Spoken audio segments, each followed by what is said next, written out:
শুভেচ্ছা সকলকে। আশা করি সবাই ভালো আছেন। আমিও ভালো আছি। সকলকে অভিনন্দন আমার কন্টেন্টে।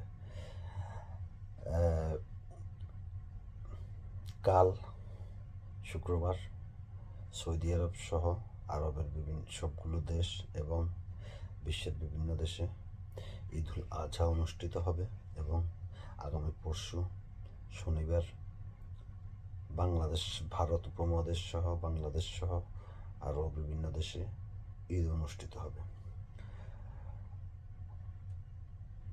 আমার পক্ষ থেকে এবং আমার পরিবারের পক্ষ থেকে সকলকে ঈদুল আজহার শুভেচ্ছা এবং অভিনন্দন। আশা করি সকলের ঈদটা আনন্দময় কাটবে এবং সুন্দর কাটবে।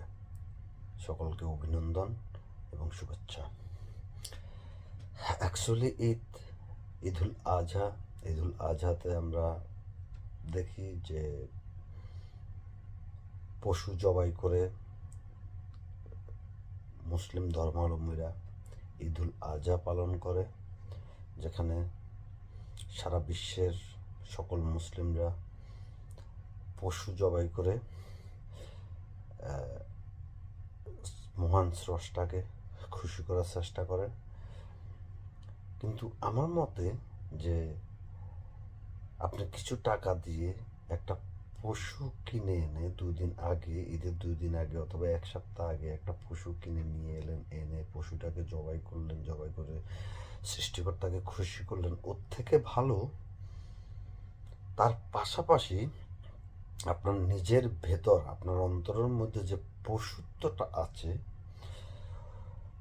ওই পশুত্বটাকে যদি কোরবানি করতে পারেন, আমার মনে হয় এই ক্ষেত্রে সৃষ্টিকর্তা বেশি খুশি হবে। কারণ আমরা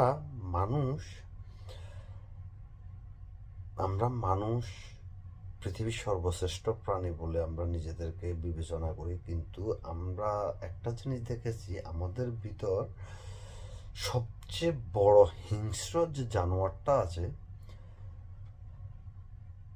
সেও আমাদের কাছে হার মেনে যায়।